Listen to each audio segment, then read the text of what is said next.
¿Qué diferencia hay entre la psicología clínica y la psicología deportiva? ¿Cuándo crees que sea pertinente para un atleta buscar ayuda profesional? Pero el miedo, Dani, es la motivación en la misma moneda. Pero a veces la avientas y cae de un lado, Sí. a veces cae del otro. Y si hay una discusión metodológica, teórica, sobre cada cuándo hay que ir a terapia según el tipo de terapia a la que vas. Ajá.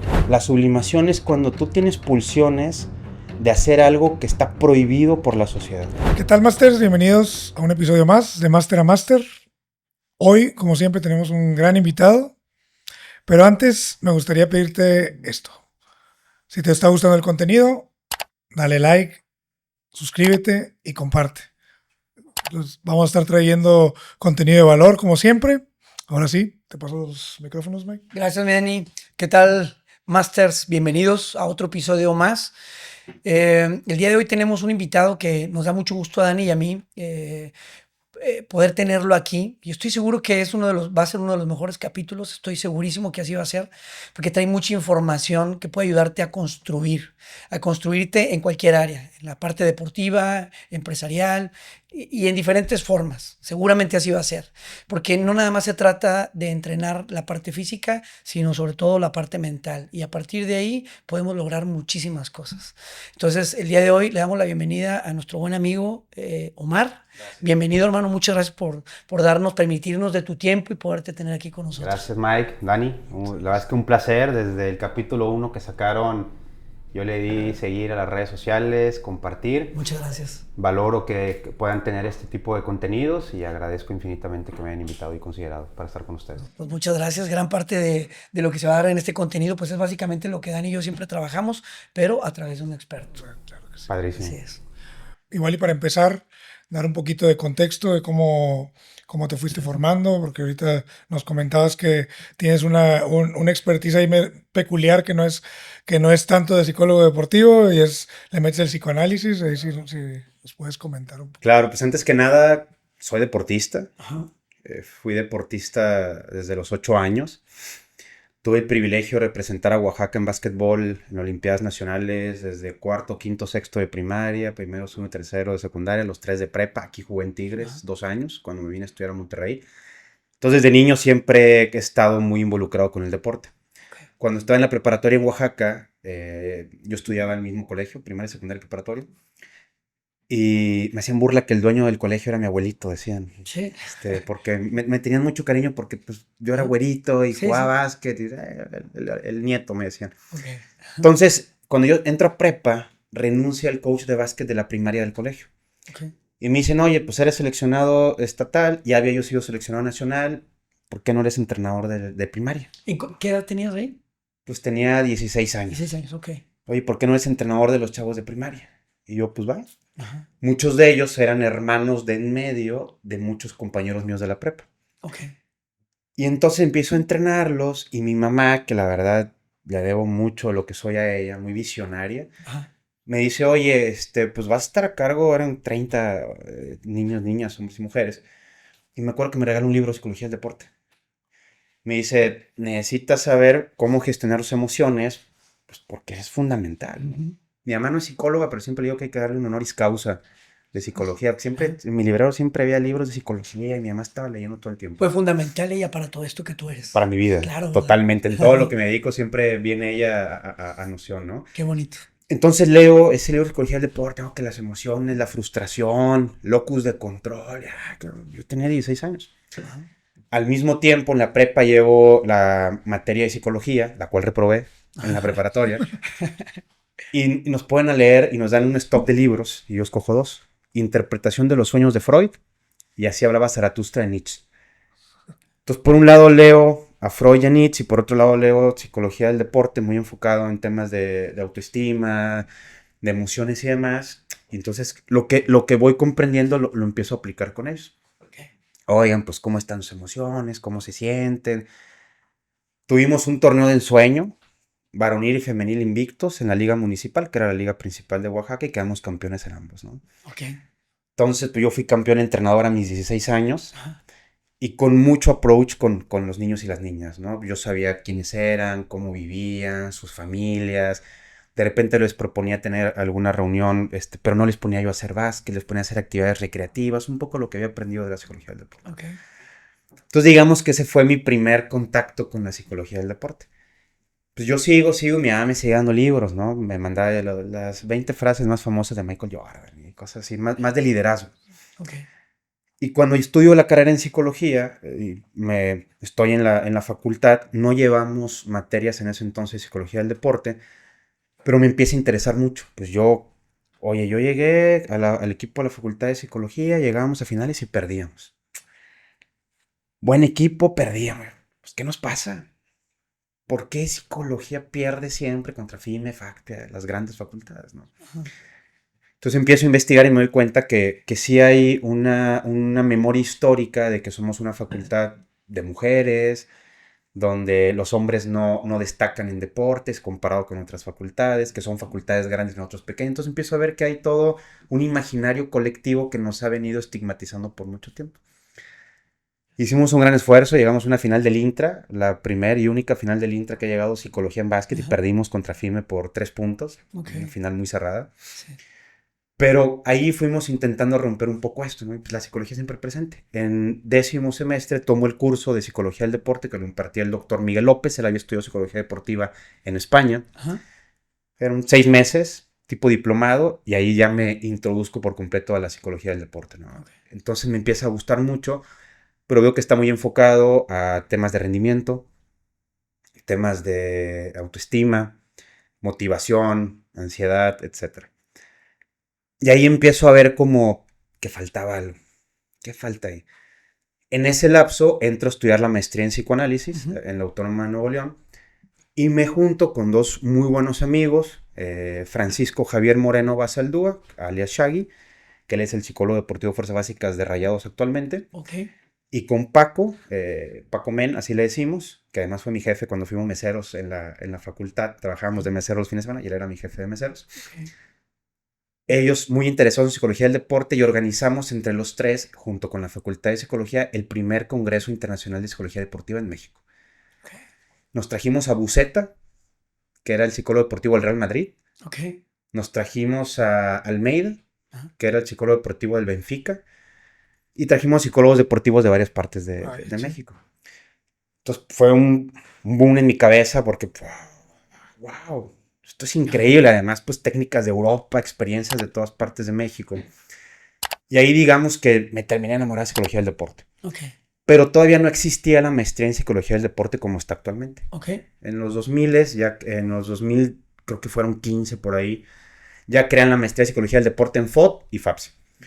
El asunto, para no irme ya lejos con la historia, es que ahí tengo yo así como, digo, esto no está fregona, pero a mí siempre me latía el psicoanálisis. Haz de cuenta en la prepa que leía 2 textos, uno de Freud y Nietzsche y uno de psicología del deporte, así estaba yo avanzando en mi formación. Entonces entro a la maestría en psicoanálisis, me meto, termino lo de psicología del deporte y me voy a Argentina un semestre de intercambio. Me fui a Mar del Plata.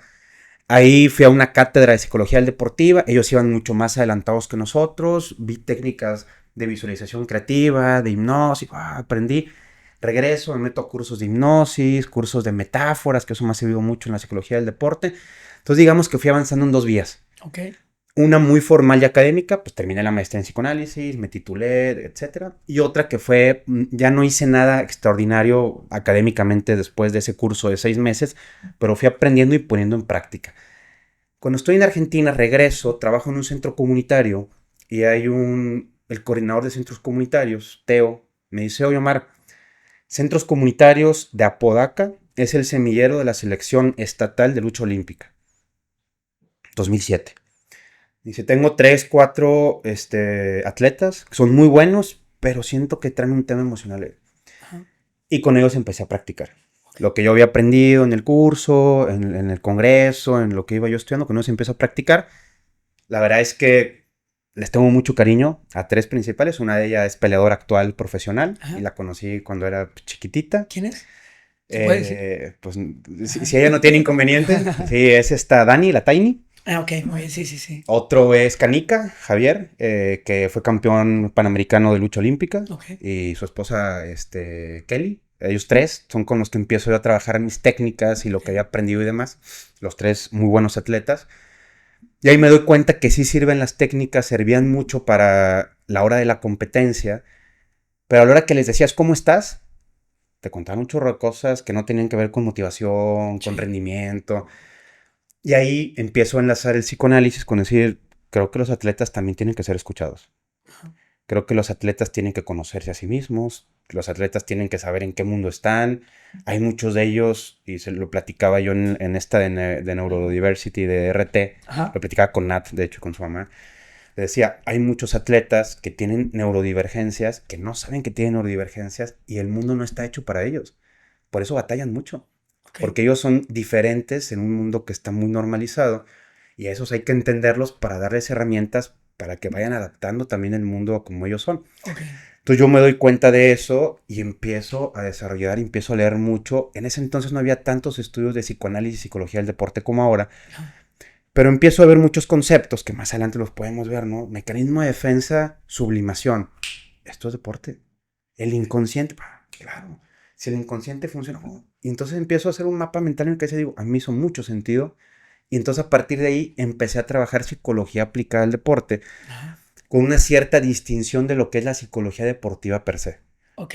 ¿Por qué? Porque es buena, tiene sus aportes y demás, no es a lo que yo me dediqué, y yo empecé a creer y a crear que lo que yo ofrecía podía tener sentido para muchos deportistas. Ok. Y es ahí como voy a la formación. Después hago un doctorado en psicología social en Barcelona, viví 4 años allá. Ok. No tenía nada que ver con el deporte, pero pues yo seguía leyendo a la par y demás. Ahorita estoy estudiando la carrera de Derecho. Acabo en agosto, ya me titulo. Bueno, me gradúo de la carrera de Derecho y el próximo año, en agosto, voy a estar inscrito en el doctorado de Psicología del Deporte. Ok. Muy bien, perfecto, hermano. ¿Qué diferencia hay entre la psicología clínica y la psicología del deporte? Pues básicamente, y no quiero tampoco sonar como muy, como aminorar mucho las cosas, pero la psicología del deporte está muy enfocada al rendimiento, principalmente las escuelas antiguas, la escuela cubana, las escuelas soviéticas, mucho rendimiento. Rendir. La psicología clínica está muy enfocada en la persona. Ok. Para esto, tu rendimiento es una parte de tu persona. Tu deporte es una parte de tu persona. Okay. Pero no quiere decir que tú seas diferente en todos los ámbitos de su vida. Y eso es lo que algunos deportistas no lo entienden. Ajá. Y está bien. Hay terapia para todos, hay métodos para todos, no todos tienen que estar a lo mismo. Sí, claro.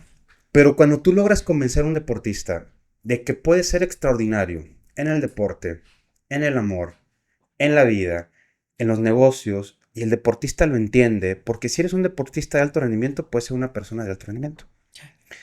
Cuando el deportista lo entiende, le agarra el 80% del sentido de la vida. Okay. Pero hay unos que creen que ganar es una obligación. Creen que ganar es un deber. Y hay psicólogos que los vamos a ayudar a ganar. Ajá.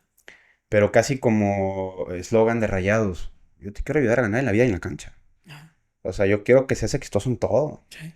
Porque si solo vamos al tema deportivo, a veces creamos un personaje. Y el personaje se come a la persona. Uh-huh. Y cuando el personaje se come a la persona, recuperar a la persona es muy difícil. Sí.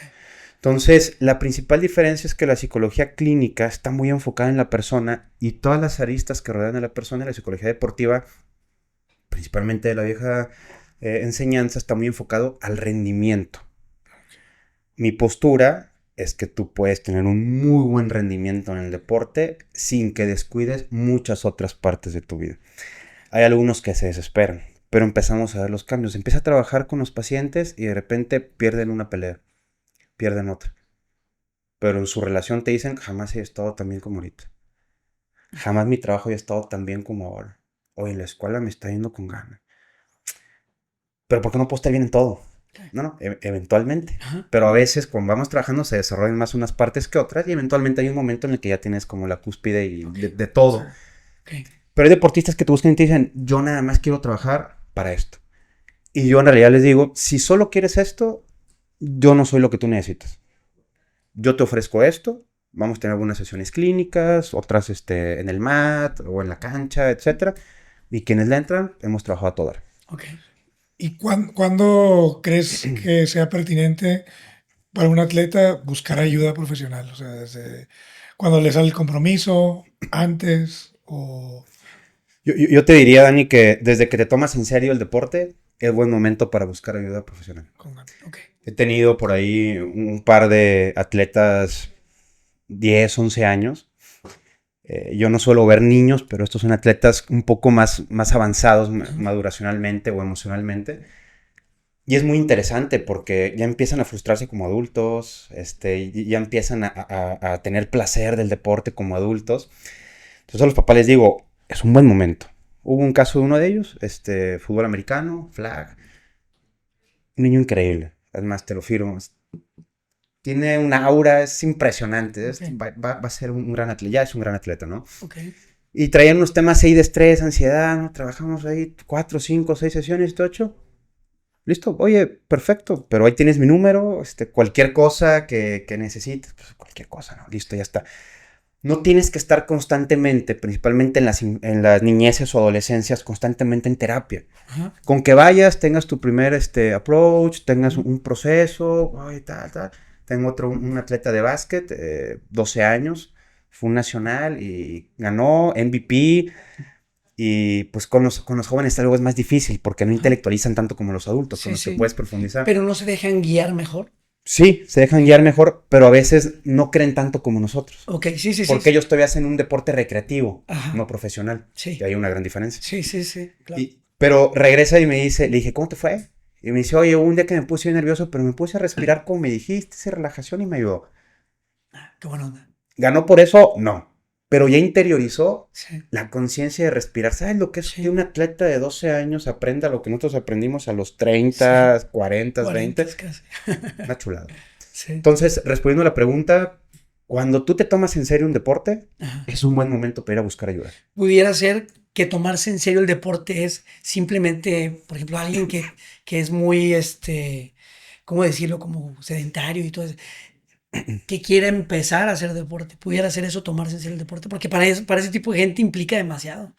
Te voy a decir por qué. Sí, porque empezar a hacer un cambio en tu rutina y en tu vida Ajá. va a implicar una transformación de tu cuerpo y de tu mente. Sí.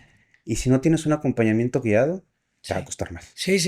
No, Entonces, pues, aunque no seas profesional, pero ajá. digas, oye, yo tengo una vida sedentaria, quiero bajar de peso, Sí. etcétera, qué mejor que acompañado. Sí. Sí, y Las relaciones cambian también, o sea, Todo se cambia. mueve todo. Sí. para que lo puedas hacer como sostenible, ¿no? Que es algo que comúnmente dice Dani, como hacerlo sostenible, o sea, que realmente no entres y como pasa comúnmente, que entras y luego algo te desanimó y te sales, o algo no hiciste bien y te sales, o te empiezas a vender ideas y te sales. Entonces desde ahí puede ser un buen momento. Totalmente, creo que es un excelente momento. Y si tú le preguntas, ¿es tu nutriólogo? Te va a decir lo mismo. ¿Cuándo es buen momento para tener una cita? Cuando te lo tomes en serio. Okay. Cuando quieras que valga la pena, que te despiertes temprano, a diferencia de los demás, que quieres comer diferente, que quieres entrenar más que los demás, ahí está valiendo la pena yo. Sí, a lo mejor nada más es reacomodar como tus prioridades, ¿no? De, oye, pues bueno, en lugar de gastar en esto, voy a invertirle en esto que realmente me va a hacer sentirme bien. Por ejemplo, ese niño que ya puede incluso manejar sus emociones, porque eso es parte de lo que está haciendo. El respirar le ayuda a ese punto, ¿no? Y a veces pensamos que ir a terapia es estar todas las semanas ahí. Ajá. Y varía mucho. ¿Tienes competencia? Si tienes competencia, yo con algunos luchadores, principalmente por el tema del peso, que es muy frustrante, todos los días, la semana de la pelea, ¿cómo vas? O ellos mismos, oye, ando así, 20, los veo 2, 3 veces por semana. A veces todavía vente al hotel, estoy el día de la competencia, voy en la mañana, hacemos técnica, tal, y a veces en la noche estoy con ellos en el camerino también trabajando algunas técnicas. Otros te dicen, estoy bien así. Entonces, lo padre es que al final de cuentas la terapia se puede ir acomodando. Puede ser simplemente con el hecho de un acompañamiento, a lo mejor si tienes para un mes, ¿no? Una vez al mes, mejor dicho, pues mínimo, pero sin invertirle, porque realmente todo funciona en este mundo y yo creo que mucha gente lo sabemos, pero no sé si a veces nos vendemos otra idea, hablando a título personal, pero pues es que sí, definitivamente vas a rendir y hacer mejor las cosas en donde sea, si partes de este punto, ¿no? Y si hay una discusión metodológica, teórica, sobre cada cuándo hay que ir a terapia según el tipo de terapia a la que vas. Ajá. Hay perfiles más ortodoxos que te van a decir que ir una vez al mes no es terapia. Puedo estar de acuerdo. Ajá. Okay. Pero si ya tienes un paciente que estuvo contigo 5 años, Ajá. que vaya una vez al mes, para mí es terapia. Sí. porque ya estuvo 2, 3 años, cada 15 días, a veces semanal. Entonces, a veces una vez al mes, sí, traigo cosas, pero ya junto lo de 3, 4 semanas. También es un tema económico, Sí. que uno también tiene que entender. Sí. Oye, tal, uno puede negociar inclusive. Ajá. La terapia tiene que ser una terapia que esté al alcance de las personas. Ok. Por más estudios que tengas, por más experiencia que tengas, no puedes pensar que algo tan importante como la terapia sea inaccesible. Sí. Entonces hay pacientes que dicen, oye, ¿puedo ir cada 3 semanas? Pues nos organizamos y yo también voy a pensar cada 3 semanas en una estrategia para ayudarte, ¿no? Entonces también tenemos que desmitificar esa parte que a veces creemos que ir a terapias todas las semanas, ir solo a Sí. hablar. No, hombre, ya una vez que estás adentro es una chulada. Sí. Pues me imagino que con los deportistas sí es un proceso, pero ya en el ambiente, el ámbito de la persona, pues también, pues me imagino que el jale del psicólogo es que no lo necesites también. O sea, que uno tenga las herramientas necesarias para en un futuro necesitarlo lo menos que se pueda, ¿verdad? Porque, Tal cual, tal o sea, es cual. como el nutriólogo también, te voy a enseñar a comer para que no me ocupe siempre, ¿verdad? Y tienes un punto interesante porque también lo que tenemos que trabajar nosotros es no generar dependencia, ni con el atleta ni con la persona. Ok. Obviamente hay casos en los que, oye, pasa un lapso, se van y luego a los 2 años te dicen, oye, me casé y pues traigo temas, vente, regreso. Oye, soy papá y pues se me está saliendo esto de control. Oye, tengo una competencia importante, podemos retomar previo a mi competencia. Sí, sí. Ahí tenemos que tener mucha flexibilidad, principalmente con los atletas. Y yo sí lo he dicho en clases y a veces lo posteo en mis redes sociales. Les digo, con los deportistas he hecho cosas que en la escuela me dijeron que no hiciera. Ok. Lo que en las clases te decían, no hagas, lo he hecho con los atletas. Ok. Porque el feeling que hay ahí, uno tiene que saber qué necesita el atleta de ti. Ok. Y a veces necesitan cosas de ti que obviamente si lo pones en un aspecto académico, entonces, ¿qué hace un psicólogo ahí? Sí. Te lo cuento rápido, el principal ejemplo.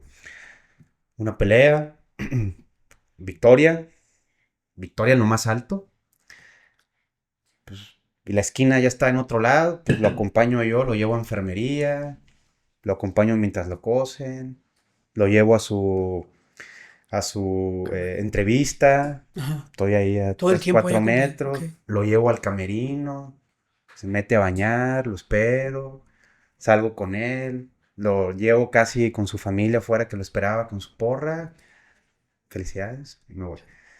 Pensar que un psicólogo va a hacer eso no es tan común, pero uno tiene que entender qué necesita principalmente el deportista de ti en ese momento especial.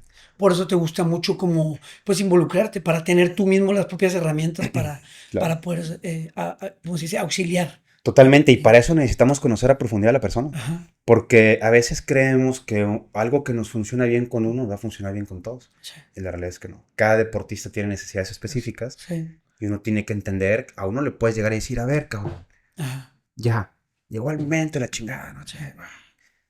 Otro ya está así, entonces tú tienes que decirle, a ver, relájate, vamos a pensar con calma, no sé qué. Entonces uno tiene que conocer muy bien a su atleta. Es como conocer los miedos, y a eso viene la pregunta de qué papel juega el miedo en el rendimiento. O sea, ¿tú cómo lo ves? Pues es un papel a veces incapacitante, pero el miedo, Dani, es la motivación en la misma moneda. Pero a veces la avientas y cae de un lado, Sí. a veces cae del otro. Cuando uno detecta el miedo, tengo miedo, pero logras escuchar ahí que en ese miedo están las ganas de trascender, las ganas, nomás es cosa de que a través de la narrativa lo ayudes a girar y pum, lo conectas y eso que era miedo lo convierte en motivación Sí. y sale y se come al contrincante, se come al contrario, etcétera, ¿no? Pero es la misma moneda. Sí. Amor y odio, misma moneda. Miedo, motivación, misma moneda. Nada más que a veces la avientan y le queda de un lado y hay que ayudarles Sí. a voltearla para otro lado. Para eso debería ser, yo creo que debería ser como una regla básica para una figura de autoridad en cualquier índole, o sea, en un grupo de ventas, maestro de lo que gustes y mandes, papá, o sea, los padres, saber conocer muy bien, ¿no? Detenerse a preguntar y conocer para poder auxiliar en un momento determinado. Y tú lo puedes ver en los negocios, ¿no? La diferencia entre el micromanagement y el macromanagement. O sea, ese que está luego ahí pegado, está tan interesado en estar metido en todo que no termina por conocerlo, porque es una hipervigilancia. Ajá. No, tú puedes estar a distancia, pero ¿cómo estás? ¿Cómo te sientes? Hay preguntas que detonan. Ajá. Con los atletas a veces no es muy común que el deportista estemos metidos con ellos ahí previo a su competencia. Yo a veces les pregunto, ¿vas a pelear hoy? ¿Vas a luchar hoy? ¿Quieres que esté contigo? Sí. Soy un sentado, no hablo, de repente nos vemos, bien, ya nos conocemos, de años. Sí. Entonces ya sabes cómo funciona. Y en un caso, sí, fue así de, le dije, quiero 5 minutos contigo, tú dime cuándo. Ya, lo meto al baño. Listo, para afuera. Y estuve 3 horas ahí sin cruzar palabra con él. Él sabía que yo estaba ahí, si me necesitaba. Yo sabía que en algún momento teníamos que hablar 5 minutos. Entonces yo le dije, cuando tú consideres, es momento, listo. Y las otras 2 horas y media, sin hacer nada, ¿no? Entonces es importante estar cercanos. Ajá. Pero nuestro papel también tiene que ser un papel poco invasivo. Sí. Por eso la realidad es que, y además por la formación psicológica, es muy poco común que tú sepas quién es el atleta, quién es el psicólogo de un atleta. Muy poco común. Actualmente con las redes sociales y todo, cada vez se sabe más. Yo en lo particular sí tengo relación con varios atletas, que públicamente se sabe que hacemos trabajo terapéutico, porque ellos lo comentan aquí en el podcast con ustedes o en redes sociales. Orgullosos. Y yo muy orgulloso de ellos también porque me han permitido acompañarles y aprender de ellos. Y entonces hemos intentado, bueno, que eso sirva para mandar un mensaje de lo que se hace, de que la terapia es importante, lo han dicho en sus entrevistas, pero no es común. Okay. Por eso te digo que de repente uno hace cosas que te dicen en la escuela que no hagas. Okay. ¿Qué pasa en el cerebro cuando sentimos presión? En una competencia o lo que sea, ¿qué pasa en el cerebro? Pues una de las principales explicaciones que hay es que el cerebro se bloquea. Okay. Al nivel neurológico tenemos, que no es mi expertise, voy a aclararlo, no es mi expertise lo neurológico, pero a nivel neurológico lo que funciona, o más bien lo que no funciona es que para que un atleta pueda estar conectado necesitamos adrenalina, noradrenalina, dopamina, oxitocina. Okay. Es todo lo que un atleta tiene que empezar a sentir para irse conectando al estado de flujo. Okay. Pero si a ese atleta le metes un estrés, ya la dopamina puede que ya se convierta en cortisol. Okay. Y lo hablábamos antes de entrar aquí, ¿no? Hay muchos casos donde hay deportistas que están a punto de entrar a la competencia y la novia o la pareja, novio, se los hace de tos. Y eso bloquea una parte de la dopamina y mete cortisol y mete un factor estresante. Si este tipo de factores estresantes o bloqueos empiezan a generar, digamos que el deportista no logra conectar lo necesario para poder tener un buen performance. Ahora te llevo a mi terreno, el psicoanálisis. ¿Qué es lo que pasa? La postura es que hay muchos miedos inconscientes todo el tiempo. Pero también la postura, y es una postura metodológica del psicoanálisis freudiano, es que hay 2 tipos de pulsiones en la vida. Pulsiones de muerte y pulsiones de vida. Y las primeras, las que nos rigen a todas las personas, son las pulsiones de muerte. Okay. Todo el tiempo estamos buscando cómo morir. Ajá. Y luego salen las pulsiones de vida que te dicen qué tienes que hacer para no morir. Cuando te pones una borrachera astral, ahí está la pulsión de muerte, ¿no? Cuando te agarras en un sparring, pues ahí está la pulsión de muerte. Ajá. Si te pones una careta, está la pulsión de autoconservación que te dice, sí, pero no te vas a matar, sí, ¿verdad? Sí. Cuando manejas a 150, todo el tiempo está presente. Okay. Pero cuando esto le mezclamos a veces los miedos, entonces de repente el miedo, que puede ser un miedo inconsciente, que puede ser un miedo inconsciente por un trauma pasado, que va a provocar que esas ganas de salir a matar a alguien, que si lo digo fuera del mat o de la jaula, pues es de locura. Pues ya están un poco, pero yo no quiero ser mala persona. ¿Por qué voy a salir a intentar matar a alguien? Pues eso te dedicas. No, y si le rompo algo, tiene familia, te lo han dicho, o sea, tienen familia, si lo dejo mal. Todo lo que tenemos que hacer ahí es ayudarle para que los próximos 25, 30 minutos sea un asesino en la jaula. Ajá.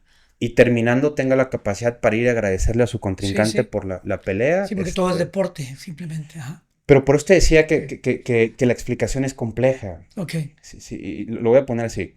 Si pones ahí hombres con poca ropa o ropa pegada, unos arriba de otros, intentando someterse.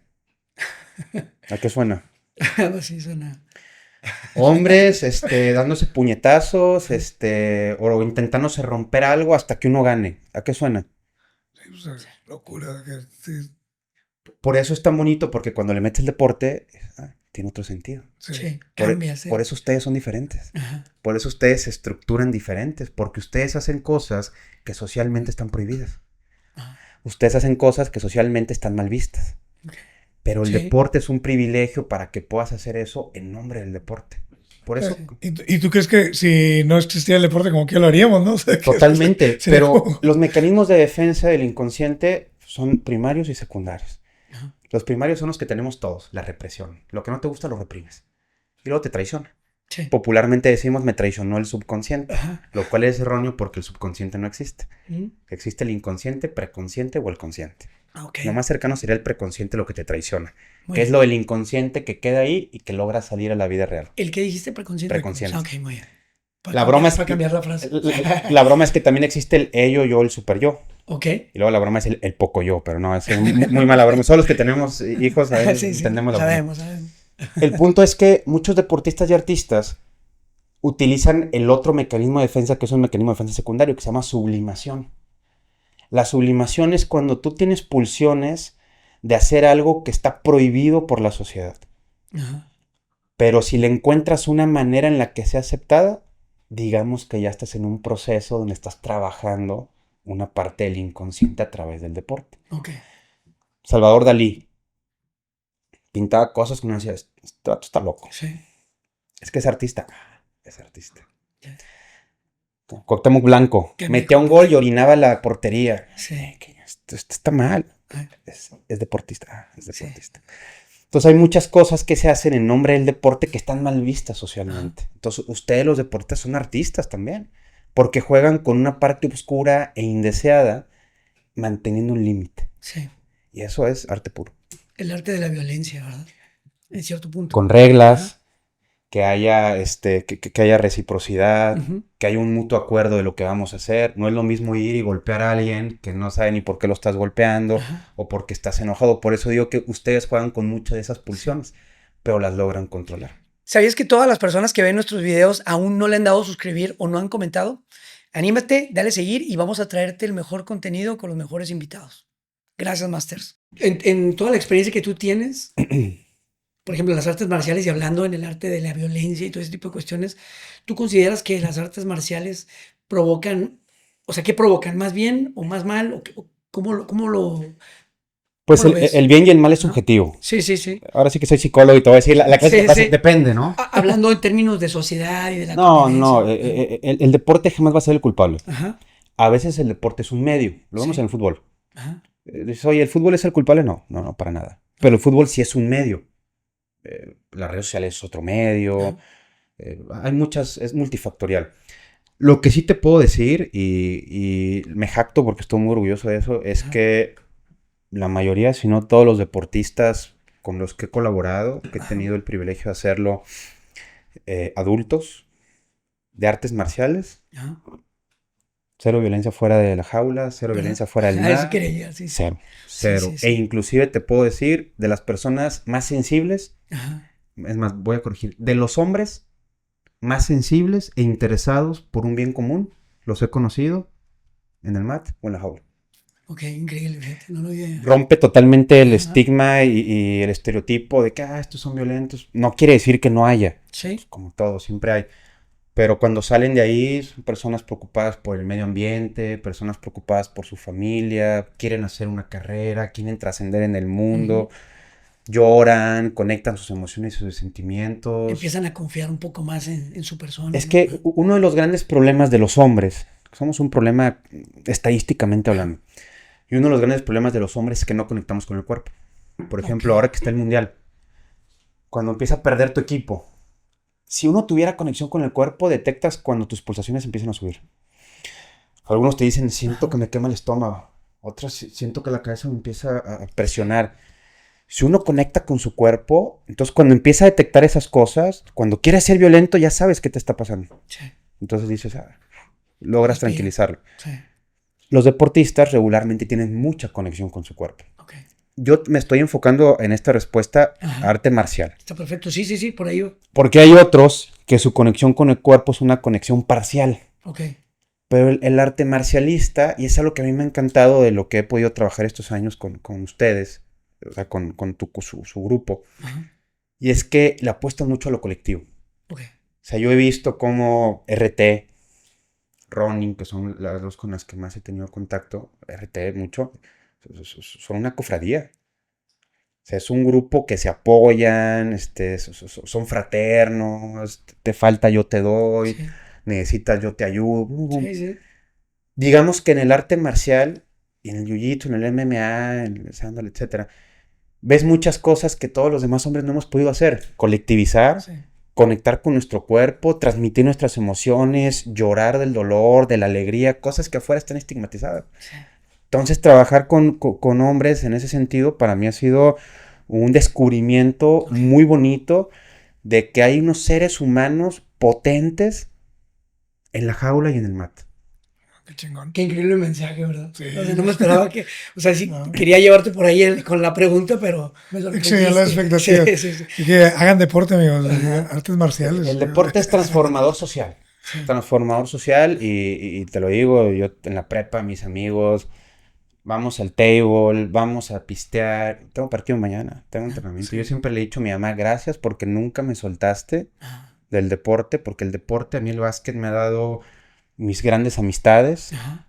me ha dado una escuela de vida y estoy seguro que cualquier deporte es así. Pero si es acompañado, no por terapia, nada más, Ajá. por tu grupo, increíble. Y creo que eso lo tienen mucho las artes marciales. Ok. Muy bien, está interesante. La falta de confianza, ¿qué tanto pesa? Digo, a alguien que va a competir, algún deportista, ¿qué tanto pesa? ¿Qué tan importante es? La realidad es que yo cuando veo con muchos deportistas, muchos me dicen, oye, tengo falta de confianza. Y una vez que le rascas, no, pues confianza sí tienes. ¿Sí? La confianza a veces es como el estrés, que en los 90s te lo metían con todo. Sí. Ah, ese estrés. No del estómago, ese estrés. Y en el deporte muchas veces alguien pierde falta de confianza, o seguridad. Trabaja con el psicólogo eso. Sí, sí, es lo típico. Pero cuando le rascas un poquito, te das cuenta que son traumas infantiles, que son Ajá. problemas en casa, problemas económicos. ¿Qué es lo más común? Por si tuvieras así ejemplos. Si tuviera que decirte 2, 3 ejemplos de cuáles son las principales características por las cuales un deportista no alcanza su prime, Ajá. uno te diría, ¿de quién te rodeas? Ok, Número 1, ok. ¿de quién te rodeas? Pareja, compañeros, familia, amigos. Ok. Imagínate que hay deportistas que te dicen, mis amigos se burlan de mí cuando peleo. Sí, sí, sí, sí. ¿Es confianza? Pues sí, pero la confianza es el síntoma. Es como si te duele la cabeza, Mike. Ok, Te damos un paracetamol. sí. Tiene 3 días doliéndote, chécate porque el paracetamol ya no es. Entonces es como profundizar un poquito más. Y justo por eso hago psicoanálisis. Ok, Porque el psicoanálisis es el medio Ok. para profundizar lo más que se puede. Y no es que le rascas, sí es confianza, pero provocada pues, porque de niño te decían que no valías madre. ok. Porque de adulto te dicen que no te van a dejar ver a tus hijos, te dicen que te van a divorciar, que si dejas de estar haciendo tal cosa, que si prefieres el MMA, el jiu-jitsu, el básquetbol, etcétera, sobre tu pareja, te empiezan a condicionar. Ajá. Entonces uno dice, es confianza. Sí, pero no hay una píldora para darle confianza. Sí. Y tú puedes medir, hay instrumentos de la psicología del deporte buenísimos para medir tu confianza, tu autoestima, tu seguridad, todo. Ok, ya sabemos que no lo tiene. Hay técnicas para dárselo. Ok. Pero cuando la técnica fracasa, hay que ir a ver qué cosa detrás está provocando que esa confianza no pueda salir. Ok. Cuando yo me doy cuenta que no es un tema de confianza con los deportistas, es cuando es un tema de confianza que pierden su pelea, pero cierran un muy buen negocio. Oye, problemas que traen años con su pareja, oye, ya lo solucionaron, pero aquí andan medio mal. Entonces ya la idea luego es irlos juntando, pero ahí te dices, si fuera confianza, no hubieras logrado esto. Sí. Si fueras un perdedor, no hubieras cerrado esta venta, este negocio, no hubieras convencido a este cliente.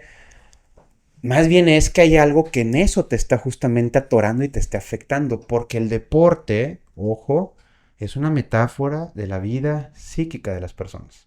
Ok. Lo que tú haces en el mat, en la jaula, en la cancha, regularmente es una metáfora de lo Sí. que haces en la vida. Ajá. Y, Se replica. y cuando entiendes una, puedes ayudar a la otra y viceversa. Ok. No es automático. Eso. No es de que ya lo entendí, ¿por qué no gano? Bueno, hay que ir trabajando, ¿no? Sí, sí, Y ahorita comentas las relaciones, ¿verdad? O sea, por ejemplo, alguien detecta que el tema es en sus relaciones. el acercamiento a distancia es bueno que lo trabaje la persona. Totalmente. Y ha pasado en sesiones buenísimo, ¿no? Un caso. Alguien pierde por un movimiento en Jiu-Jitsu. Y me dice, me faltó poder sacar el talón para haber ganado. ¿Ok? Pensamos, tal, y luego hay otro momento cuando me cuenta algo de su vida personal. Y me dice, solo me falta esto ya para cerrar. Y le digo, justo como tu talón. Ah, cabrón, sí es cierto. No lo había pensado así. En los dos lugares me hace falta poder sacar esa última parte, ¿no? Sí. Es algo muy similar con las relaciones. Hay personas que le dices, ok, sales de tu entrenamiento, de tu campamento, etcétera. ¿Con quién te relacionas? ¿Qué te pide la gente que te relaciones? Y hay unos que te dicen, oye, todos me paran y me dicen, eres el mejor, eres buenísimo, tú vas a ganar, no sé qué. ¿Te está ayudando eso? No me ayuda. Pues diles que no te lo digan. Les dices esto y es como, Qué mamón. ¿cómo? Les voy a decir que no. Ujú. Sí. Pero que uno entienda que uno no se debe a esos elogios, Sí.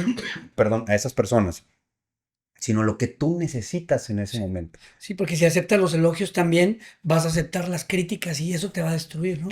O igual los elogios no los necesitas ahorita, Sí. porque vas a tener tu corte de peso, los necesitas mañana en el careo. Ok. Porque en el careo sí tienes que llegar más fanfarrón, ¿no? Un poco más showman. Pero en el corte de peso no me digas eso, me está llevando la chingada. Entonces el hecho de que les digas eso, que puede ser algo muy básico, Ajá. es algo que a veces no hemos pensado. Sí, sí es cierto. Oigan, ahorita no. Deja redes sociales. Hay deportistas, LeBron James lo cuenta con el campeonato del 2020, que ganan los Lakers en la burbuja, plena pandemia. Se encierran todos los equipos en Disney y hacen el campeonato de la burbuja. Y LeBron dice, tenemos tantos partidos. A partir de ahora, señores, todos cerramos redes sociales. 6 años después, los jugadores te dicen, nos sirvió muchísimo, nos concentramos en nosotros, pudimos conectarnos con nosotros. La red social te va a estar dando, pero te va a estar pidiendo. Sí. Si quieres alimentarla, tienes que estar claro de esa dualidad. Okay. Te va a dar, pero te va a pedir. Porque sí, también el entorno social ya ahorita comprende las redes sociales. Todo. Sí. O sea, ya también afecta psíquicamente.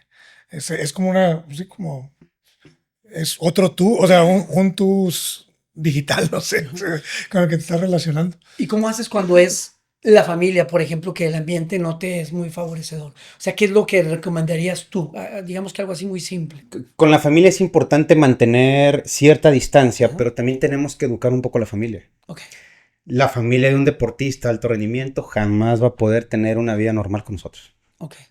Te vas a perder fiestas, te vas a perder reuniones, no vas a comer lo que sirvieron en la cena, Ajá.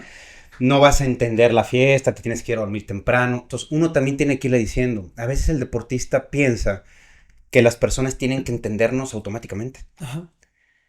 Y yo les digo, oye, ¿tienes voz? Tú ve y dile que no puedes. Ah, se van a ofender. Pues que se ofendan. La familia también tiene que adaptarse y tiene que aprender el estilo de vida del deportista. Sí. Y a veces la familia es muy necia, somos muy necios. Sí. Te lo digo, te lo dice alguien que es padre de 3. Sí. Mi hija es subcampeona nacional de trampolín olímpico. Mi hija la del medio, que entrena Jiu-Jitsu en RT en Neurodiversity. Y hacerla ver lo contrario, que tiene que comer bien y demás, es un suplicio. Ok. Entonces la familia también dice, y mi esposa me dice, tiene 8 años. Sí. Y uno dice, pero yo sé que tiene que comer. Sí, Ok, sí es cierto. Tienes razón. Tienes Sí. razón.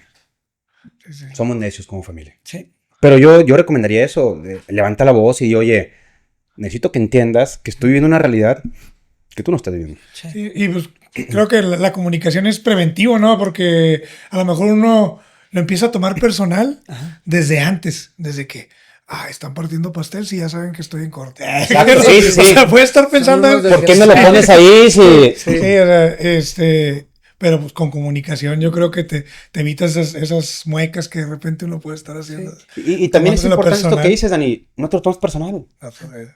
No te lo tomes personal. A veces también andamos frustrados, Sí, ¿no? Sí. No, y sirve para ejercitar también esa virtud, ¿no? O sea, las situaciones de repente complicadas, aunque eso pudiera parecer no tan complicado, pero estar frente a esas cosas también te pone a prueba tu mentalidad. Claro. O sea, qué tanto puedes. Estaba con un atleta que iba a cortar peso. Ajá.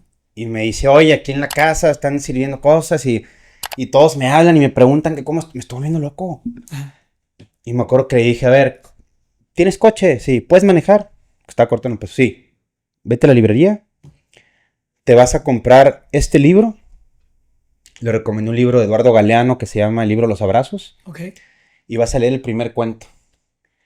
Que habla sobre unos fueguitos. Y me vas a decir, ¿por qué crees que te mandé a leer eso? Y era WhatsApp y casi vi su respuesta así de, what the fuck, ¿por qué me estás mandando a una librería a comprar un libro a leer un cuento en especial? Ajá. Ay, y a las 3, 4 horas, pues ya estoy aquí, todavía estaba frustrado, ¿no? Y no entiendo por qué este cuento, no sé qué. Ganó. Dije, ¿qué leíste en el cuento? Ah, ya lo entendí. Ya entendí por qué me mandaste. Pero en ese momento era, salte de ahí. No vas a cambiar a las 5 personas con las que estás viviendo ahorita. Vete a otro lugar, un lugar pacífico, pon tus audífonos, ponte a leer, distráete. Si lo pongo en ese momento a decirle, alza la voz, diles que no. Estás a punto de pelear, compadre. Sí. No te puedo exponer en eso. Mejor distráete. Y ya posterior reflexionamos sobre lo que pasó. Ok. No todo lo tenemos que profundizar en todos los momentos. Eso es importantísimo. Ok. ¿Qué tan común es que el principal rival a vencer es uno mismo o el mismo atleta? Creo que es común, pero parece que es más mainstream de lo que realmente es. Ok. Y te lo pregunto, ¿realmente si tú fueras el rival a vencer, podrías convivir contigo todo el tiempo? No. No, pero a veces parece.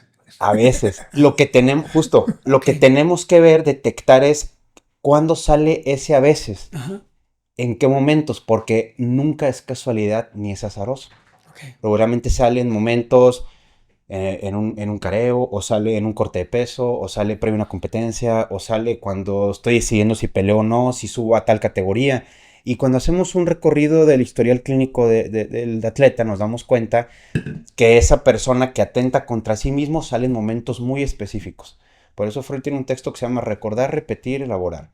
Tenemos que saber en qué momento se repiten esos fracasos que estás viviendo para entonces ver cuál es el común denominador ahí, cuál es el origen de eso e intentar solucionarlo.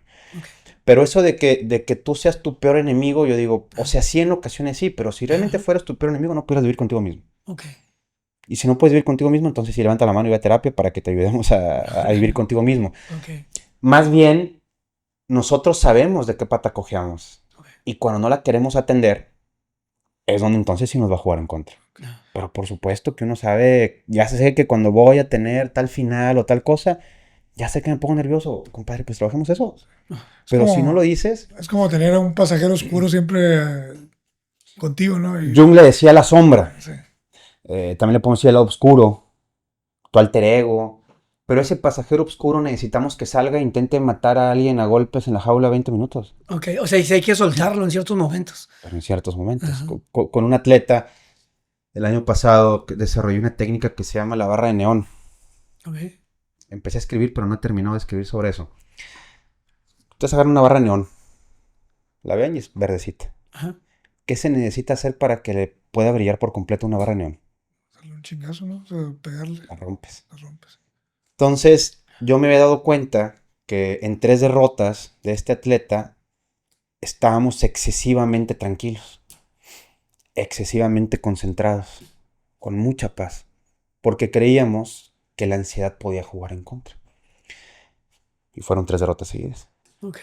Entonces, ahí nos dimos cuenta que no necesitábamos excesiva paz. Lo que necesitábamos era poder ayudarlo a que ese lado oscuro, porque él un día cualquiera no sale y golpea a alguien, ¿verdad? Ajá. Pudiera servir. Y entonces estuve trabajando en esa técnica cuando le digo, en estos 5 minutos contigo, lo meto al baño y lo rompo emocionalmente. ¡Pah! ¿Te acuerdas tú esto que pasó y hace 10, 15 años que vi, que me dijiste? Ah, sí, Lo fuiste. Ajá. ¡pam! Y hay un video muy famoso de eso, que sale pegándose en la cabeza. ¡Pum! ¡Pa, pa! Bueno, pero tuvimos que aprender, después de 3 derrotas, que no necesitábamos calmarlo al máximo. Sí. Que lo que necesitábamos era romperlo en ese momento Sí. para que ese lado oscuro, que de repente ya veíamos que estaba presente y que intentaba atentar contra él, Ah. sería en el momento correcto. Ok. Y eso conseguimos con otro gran campeón. con la incertidumbre, no sé, y con ese fue al revés. Oye, a ver, tal cosa, tranquilo, lo que pasó no te va a limitar porque tenemos otra por... ok, y me metí al camerino. Sí. Me acuerdo que saludos al coach John, me dijo, ching, ¿qué hace este güey aquí metido? Yo me metí al camerino, el atleta, le dije, a ver, ya vi lo que pasó, pero acuérdate lo que hablamos y lo que viviste en tu campamento. Tu primer semana de campamento te metieron una chinga, ¿te acuerdas? Ajá. Sí. Y tu primer pelea, tu primer lucha te costó. ¿Qué pasó tu segunda semana del campamento? Les puse una chinga yo. ¿Qué va a pasar en tu segunda lucha? Les voy a meter una chinga. Y así fue. Entonces yo quería estar ahí para conectarle y recordarle que ya había vivido esto hace 3 semanas. Ajá. Hace 3 semanas había vivido justamente lo mismo. Primer semana, me meten una chinga. Segunda semana les gano. Había tenido primer lucha, había ganado con muchas dificultades en overtime. Ok, segunda lucha, vamos a hacer lo mismo que en tu campamento, vas a ganar. Okay. Y él dijo, me hizo sentido. Y pum, ganó. Okay. Entonces, hay que ir a esa parte, ¿no? Muy bien. ¿Qué diferencia mental encuentras entre un campeón y alguien con nivel físico, del mismo nivel físico, pero que nunca ha destacado? Diferencia mental, te diría que no encuentro. Ok. Más bien hay un concepto clave del que pocas veces se habla, Mike, Dani. El deseo. ¿Qué tanto deseo tienes de ganar? Ok. Porque la mente se trabaja. La mente entrena, tú le das herramientas. Pero conocer el deseo, descubrir el deseo, cuando alguien descubre el deseo de la trascendencia, Hace lo que tiene que hacer. nadie lo va a parar. Ajá. Ni en el mat, ni en la jaula, ni en los negocios. Nadie te va a parar. Pero pocas veces se habla del deseo. Sí. ¿Cuál es tu deseo? ¿Deseas ganar de verdad? Nos han educado toda la vida socialmente a ser infelices. Ok. Y el mundo es hostil. Tú sales y hace un chingo de calor. Un chingo de frío, hay tráfico, en cualquier lugar. El mundo es hostil. Ujú. Te enseñan a vivir en insatisfacción. Cuando tú abres una ventana para decir, puedo ser feliz, puedo tener satisfacción, puedo tener placer, puedo tener deseo por algo, cuando normalmente nos educan a lo contrario, es ahí donde el deportista puede tener un switch diferente, Ajá. inclusive espiritual, emocional, mentalmente, y se come el mundo.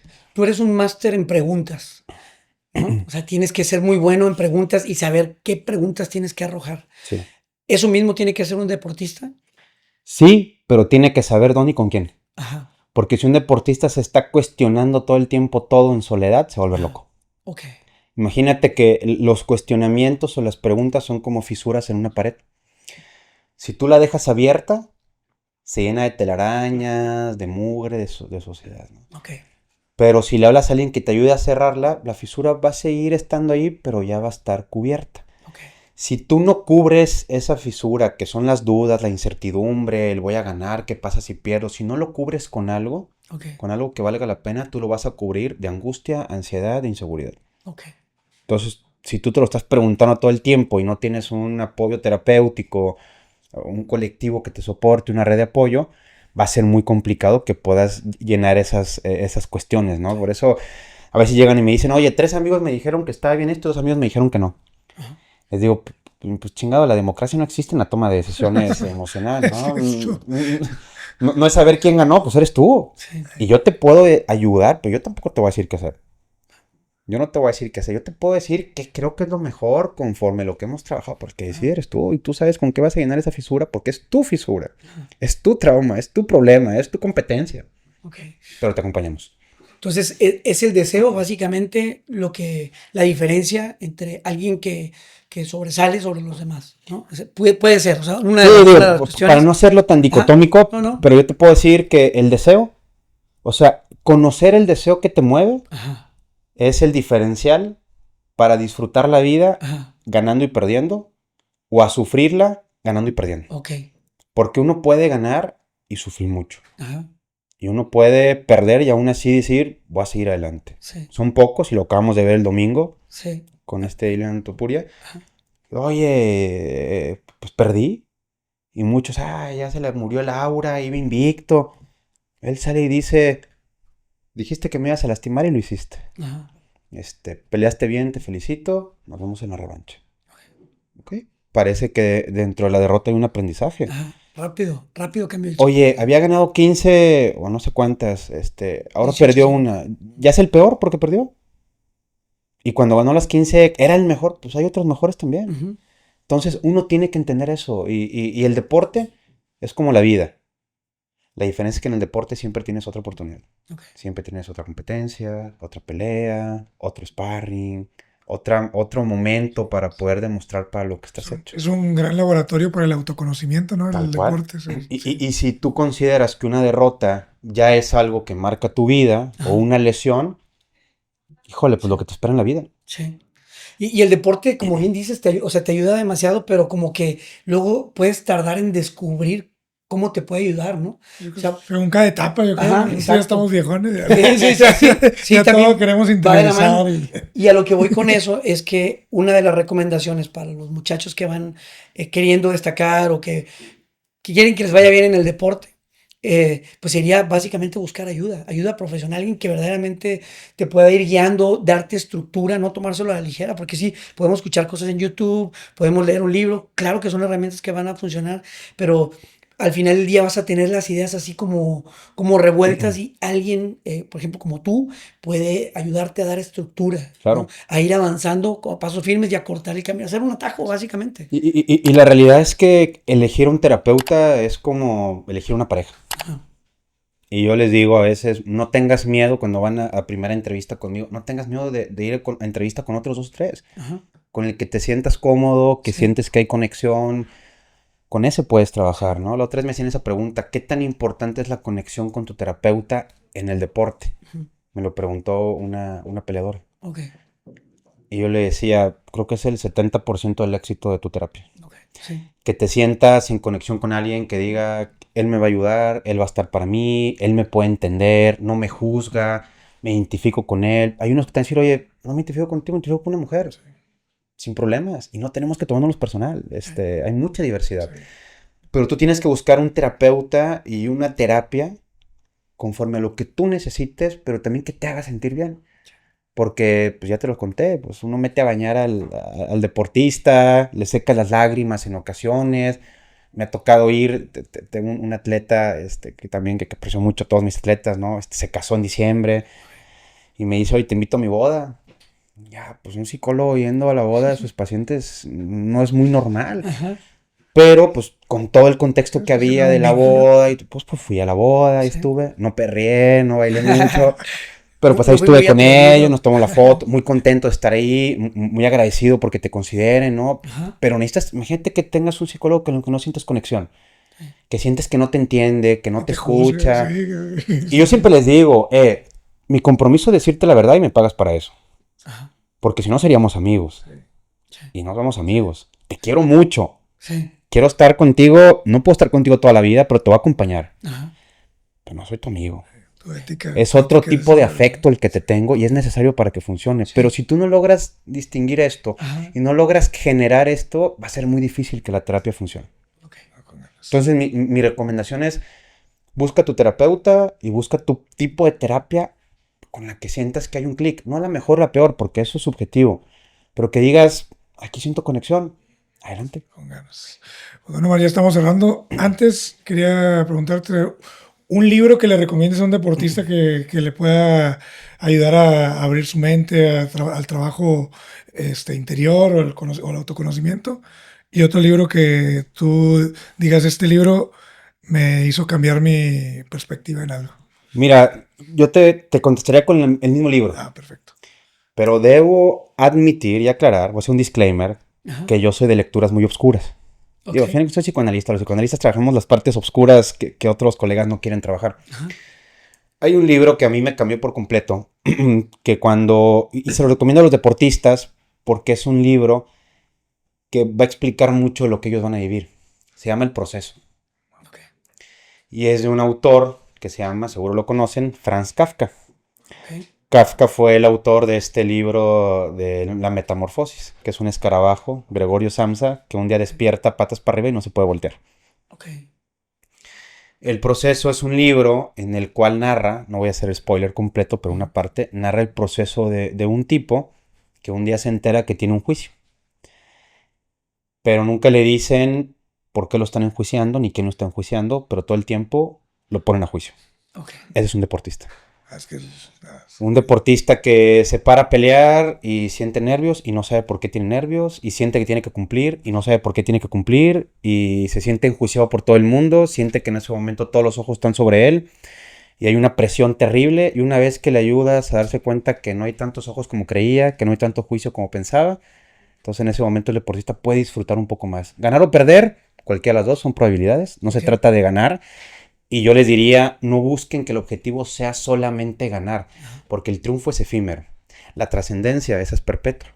Entonces, cuando uno trasciende también desde las derrotas, desde los consejos que les da a los menores, a los que vienen atrás de nosotros, es ahí donde cambia todo. Entonces, el libro que yo recomendaría sería El proceso de Kafka. Es un libro oscuro, no es un libro fácil, pero creo que es un libro que a los deportistas les va a hacer sentido porque lo viven todo el tiempo. Okay. Todo el tiempo que se ponen a competir están bajo un juicio que ni siquiera saben por qué están enjuiciados. Okay. Y se comportan como alguien en un banquillo que tiene todos los reflectores enfrente, que le piden 1000 cosas y no saben ni qué está pasando. La peor de las culpas es saber ni por qué es culpable. ¿No? Lo acabas de decir. Excelente pregunta, porque así ya lo anotamos para poderlo leer. Y luego hacemos un círculo de lectura y Sí, platicamos del libro. Sí, sí, muy bien. Pues, tus redes sociales, Omar, sí, y algún mensaje que quieras. La verdad es que soy medio boomer, entonces solo le muevo medio al Instagram ahí, @soy Omar Méndez. Pues estás compartiendo contenido. Sí, últimamente la verdad es que un colega me dijo, oye, quiero empezar a hacer contenido, ¿cómo hacemos juntos? Ok, yo, pues va, y ahí estamos creando contenido. A veces uno piensa si el contenido que crea o que comparte, y es algo que los deportistas también se lo plantean mucho en sesión, que me dicen, tengo que compartir más de lo que hago en el día a día, tengo que compartir más de mi proceso, de mi preparación, y yo me hice esa pregunta ahora, ¿no? Digo, no soy influencer ni deportista de alto rendimiento actualmente, ni profesional, pero también me lo pregunté, y la realidad es, mira, hay que compartir lo que crea que el otro le puede servir. Sí. Y el deporte... Y está muy padre y muy natural como lo manejas, ¿eh? De verdad. Gracias. Sí. Y el deporte no tenemos que medirlo a estos niveles con rating. Okay. Si tienes 10 likes o 20,000 seguidores, eres exitoso. No. Por eso insisto que el resultadismo ha hecho mucho daño. Totalmente. La gente piensa que tiene que haber resultado tangible para que valga la pena. No, hombre, con que un deportista lo vea y diga, oye, me hizo sentido lo que me dijiste. Sí. Bueno, y es que también qué tipo de resultados te interesan, ¿verdad? Porque al final del día todo da un resultado, pero hay resultados que son más como interiores, o sea, que no es necesario que el reconocimiento de la gente o a veces el reconocimiento es propio, decir, oye, a alguien le sirvió el libro que leí, pues qué padre, a alguien le sirvió lo que pensé, lo que estudié, lo que leí, pues con ganas, ¿no? Exactamente. Entonces un poco eso. Pues Omar Méndez, estás como... @soy Omar Méndez, ahí estoy en Instagram y en TikTok y demás, ahí andamos compartiendo un poquito de contenido ahorita. Muy bien, ¿algún mensaje que le quieras dar a la comunidad en general? Pues el mensaje sería ese, que disfruten el proceso, y no me refiero solo al libro, sino el proceso de vida y el proceso de deporte, y que busquen la trascendencia. Hay trascendencia en todos lados, en la academia, en el entrenamiento, en el sparring, en la cocina. Okay. Hay trascendencia en todos lados y nadie le pone atención, ¿no? Es como las matemáticas. Cuando alguien dice, las matemáticas no me sirven para nada y todo lo que haces tiene que ver con matemáticas. Y la trascendencia a veces solo necesitas abrir un poco más los ojos, quitarte un poco las lagañas del resultadismo, del queda bien, de cumplir con las expectativas y darte cuenta, decía Freud, ni la medicina moderna más avanzada ha logrado conseguir una medicina tan eficaz como son unas cuantas palabras bondadosas. A veces decirle a alguien, te estás esforzando, chingón. Y me pasa en sesión con algunos atletas, le digo, oye, muy bien esa decisión. ¿Cómo que bien? Si pensé que me ibas a decir que mal. No, mira, creo que estuvo bien. Te costó trabajo, no es lo que queríamos, pero creo que estuvo bien. Cabrón. Sí. Entonces, a veces el simple hecho de trascender tiene que ver con escucha activa, decirle a alguien, oye, te estás esforzando, la próxima lo volvemos a intentar, este no es el fin del mundo, ven, le das un abrazo. Sí. Ahí está la trascendencia. Y el día en que todos nos pongamos de compromiso a trascender, este mundo va a ser mejor. Sí. Con ganas. Perfecto. Excelente mensaje, hermano. Sí. Muchísimas gracias por estar aquí. Gracias a ustedes por la invitación. No, gracias, estuvo excelente la sesión de... Ya profundizamos mucho en temas espirituales. Hay más todavía, pero habrá una segunda ocasión. Vale. Ahí te buscamos nuevamente. Hay mucho que aportas a la gente, la verdad, sigue con tu contenido porque Gracias. definitivamente sirve. Y muchas gracias por darte el tiempo de venir y platicar. Seguro estoy que esto le va a servir mucho a la gente y ojalá que haya posibilidad de tener más charlas de este tipo. Que así sea, y nada más también agradecer a los atletas que me han elegido para acompañarles en este proceso. Algunos de ellos les escribí y les dije, oye, mañana me das chance de compartir algunas anécdotas, prometo no decir tu nombre, y bromear con ellos. Solo voy a decir tu apodo, al cabo nadie te conoce, ¿verdad? Pero no, les agradezco. Los psicólogos tenemos un pensamiento muy bonito, y es que a veces nuestros pacientes nos pagan porque nosotros aprendamos de ellos, ¿no? Y es algo muy padre. Y no lo hacemos solo por dinero. Hay muchas sesiones que obviamente no se cobran, principalmente las que hacemos en campo y demás. Pero les agradezco mucho a los atletas que me han elegido a lo largo de estos 15 años que he estado trabajando estos temas, 20 años, porque aprendo mucho. Y además una parte de mí que es un deportista semi-retirado todavía, ahorita esto ya amateur, pues también goza y sufre, ¿no? Estás trascendiendo. Con Como ellos. deportista estás trascendiendo Exacto, ahora como psicólogo. tal cual. Y ese es el punto. Entonces muy agradecido también con ellos. Qué Y ellas. Perfecto, hermano. Pues muchas gracias. Muchas gracias, Masters. Queremos agradecer a nuestros patrocinadores y Cali Bienes Raíces. Si quieres comprar propiedad, vender propiedad o rentar tu propiedad, acércate con los mejores. Más de 13 años de experiencia y lo mejor, eso no se compra en ningún lado, la confianza. O sea, personas confiables como el buen Mike, que con una decisión tan importante como vender tu casa, pues claro que acércate, vale la pena acercarte con personas confiables. Así es. Y otro patrocinador que hace posible esto, Brewster Burger. Buenos amigos, buenas burgers. Si quieres una hamburguesa al carbón, esperamos viernes y sábado. Por ahí San Nicolás. Y se sumó un nuevo patrocinador a ahorita para mi preparación que tengo con la Superfight del 1 de agosto. Es Flow House. Es un lugar, es un spa que me está ayudando mucho con la recuperación. Tienen tina de hielo, hidromasaje, también tienen lo que es el sauna. Este dominguito hice un circuito que me hizo quedar como nuevo. Así que muchas gracias Flow House por apoyarme con la recuperación. Muy bien, pues muchas gracias, Masters. Nos vemos en la próxima. Nos vemos en la próxima, Master. Gracias.